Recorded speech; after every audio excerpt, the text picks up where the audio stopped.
O ministro da Economia, Paulo Guedes, ao fazer uma análise das perspectivas para a economia brasileira e dos cenários geopolítico e macroeconômico mundiais, desabafou a respeito de políticos que atuam com vistas a sabotar iniciativas do governo federal, fez uma explanação a respeito de como entende que já há uma guerra mundial em andamento e fez um apelo para que haja uma conjugação de esforços no sentido de pacificar o planeta, eliminar sanções e promover a integração mundial. O ministro pontuou: o Congresso, da mesma forma que nos ajudou no combate à crise humanitária que foi a pandemia, está agora moderando as demandas políticas, focalizando programas e apontando o que era uma exigência da opinião pública. Tinha gente pedindo isso 7 meses antes de uma declaração de guerra, como aconteceu na invasão da Ucrânia. Quando tem impacto sobre preços de comida e energia, dimensionamos essa ajuda para ficar dentro da possibilidade da geração presente, sem transmitir contas para gerações futuras. Dizem que o programa é eleitoreiro. Dessa maneira, ele rebateu: tem que escolher se há fome no Brasil, se as pessoas estão cozinhando a lenha. Se tudo isso é verdade, esse programa não é eleitoreiro. Ou o programa é eleitoreiro e não tinha ninguém passando fome. O problema da politização da tragédia, da politização excessiva, de não compreender que somos todos brasileiros, que estamos lutando por um país melhor. É normal que haja diferenças políticas, mas não que haja sabotagem quando um país está lutando para sobreviver. Primeiro, há uma pandemia e agora, ao que muitos consideram uma guerra mundial já deflagrada. Escutei em Davos que já há uma guerra mundial em andamento. Isto posto, o economista explicou: só que uma guerra em dimensões não convencionais. Já há uma guerra física com a invasão da Ucrânia e impacto sobre preços de energia e alimentos. Mas já haveria também uma guerra biológica, uma guerra energética, uma guerra de desinformação. Eu não acredito em teorias conspiratórias. Eu acho que é um grande infortúnio que a humanidade está tendo de enfrentar. Estão em teste as nossas instituições multilaterais. Para que existem se não conseguem parar uma guerra imediatamente? Tem que parar instantaneamente. E aí sim começarmos a remover as sanções econômicas que estão fechando os países na hora em que deveríamos estar voltando a nos integrar.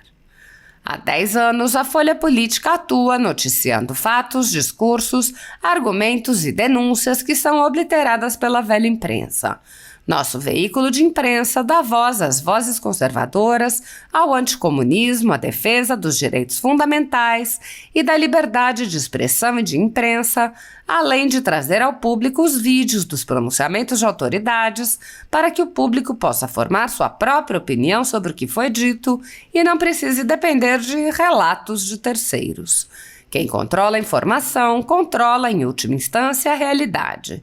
Grupos monopolísticos e cartéis que se associam com o intuito de barrar informações contrárias ou inconvenientes atuam em conluio com a finalidade de aniquilar qualquer mídia independente, eliminando o contraditório e a possibilidade de um debate público amplo, honesto, abrangendo todos os feixes e singularidades dos mais diversos espectros políticos.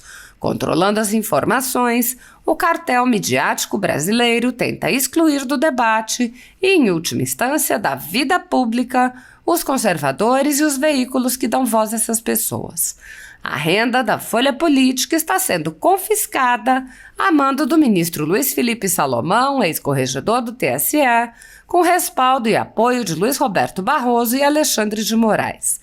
A decisão confisca de forma indiscriminada todas as receitas advindas do YouTube, indicando claramente que a intenção não é a de excluir conteúdos específicos, mas sim de calar o canal e eliminar a empresa. Há mais de um ano, toda a nossa renda é retida sem qualquer justificativa jurídica. Se você apoia o trabalho da Folha Política e pode ajudar a evitar que o jornal seja fechado, doe por meio do Pix, cujo QR Code está visível na tela, ou por meio do código ajude@folhapolitica.org. Caso não utilize Pix, há a opção de transferência bancária para a conta da empresa Raposo Fernandes, disponível na descrição deste vídeo e no comentário fixado no topo. Há 10 anos, a Folha Política vem mostrando a realidade da política brasileira e quebrando barreiras do monopólio da informação. Com a sua ajuda, poderá se manter firme e continuar a exercer o seu trabalho. Pix ajude@folhapolitica.org. Assista. Então, estamos cuidando das gerações presentes, mas sem empurrar a conta para o futuro. O nosso governo está pagando as contas com resultados de sua própria gestão. As empresas estatais estão produzindo resultados, em vez do buraco de sempre, né? Outros dizem que protegiam as empresas estatais, na verdade quebraram as estatais, quebraram os fundos de pensão, quebraram tudo, nuvem de gafanhotos, para não dizer algo mais forte. Pois a nossa melhoria de gestão está pagando por esses gastos extraordinários. Sem empurrar a conta para as futuras gerações.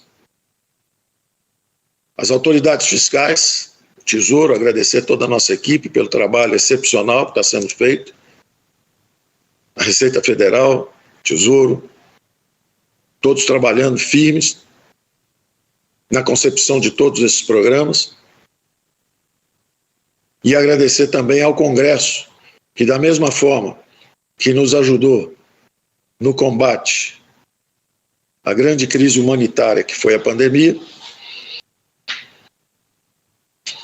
está agora moderando as demandas políticas, focalizando os programas e apoiando o que era uma exigência da opinião pública. Tinha gente que estava pedindo isso há 6 meses, há 7 meses, antes de uma declaração de guerra,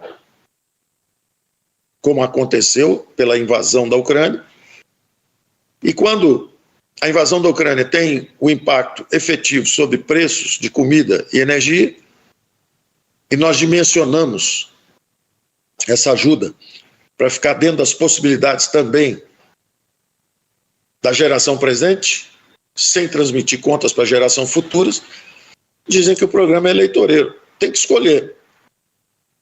Se há fome no Brasil, se as pessoas estão cozinhando a lenha, se isso tudo é verdade, esse programa não é eleitoreiro. Ou esse programa é eleitoreiro e não tinha ninguém passando fome. Então, o problema da politização da tragédia, o problema da politização excessiva, o problema de não compreender que somos todos brasileiros e estamos lutando por um país melhor, que é normal que haja diferenças políticas, mas não que haja sabotagem quando um país está lutando para sobreviver. Primeiro uma pandemia e agora ao que muitos consideram uma guerra mundial já deflagrada.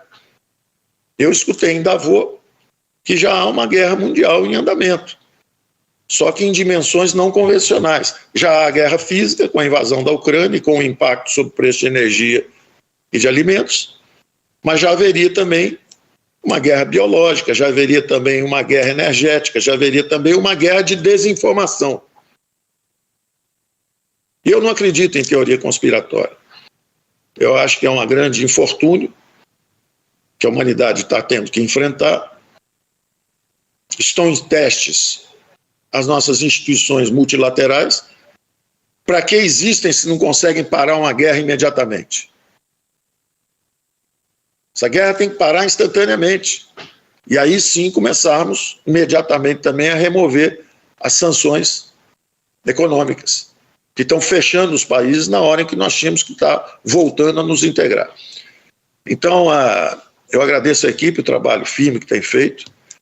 Eu quero tranquilizar justamente os analistas preparados e que não estão politicamente viesados, os analistas sérios, de que o fiscal está forte. E todas as medidas são temporárias, ou seja, é exemplo do que aconteceu no nosso combate à inflação, no combate à pandemia lá atrás, não está havendo um aumento permanente de despesas, não está havendo um aumento, um descontrole permanente como seria, por exemplo, criação de fundos sem fundo, fundos de estabilização sem fundo, né? Fundos sem fundo.